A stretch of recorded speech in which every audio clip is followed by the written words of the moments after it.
চীনের তৈরি পাখি ড্রোন আধুনিক গুপ্তচর বৃত্তির এক বিস্ময়কর উদাহরণ। দেখতে হুবহু আসল পাখির মতো হলো এর ভেতরে লুকানো থাকে ক্যামেরা, সেন্সর ও জিপিএস প্রযুক্তি। এই ড্রোন আকাশে উড়ে বেড়ায় এমন ভাবে যে খালি চোখে ধরা পড়ে না এটি যন্ত্র নাকি জীবন্ত পাখি।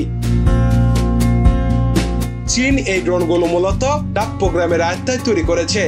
এগুলো ব্যবহার করা হয় সেনাবাহিনী, সীমান্ত পাহারা, এমনকি জনগণের গতিবিধি নজরদারিতে। এটি এতটাই নিখুঁতভাবে ডিজাইন করা যে এটি ডানা নড়াচড়া, ওড়ার ভঙ্গি এবং গতি একবারে পাখির মতোই।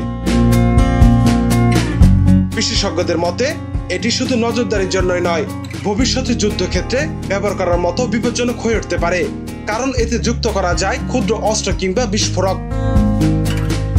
এটি প্রযুক্তির চূড়ান্ত অগ্রগতি হলো গোপনীয়তা ও নিরাপত্তা নিয়ে তৈরি করেছে নতুন উদ্বেগ।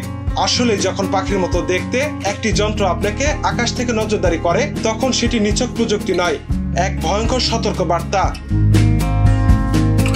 নাফিউল লিকসন, দৃষ্টি 24।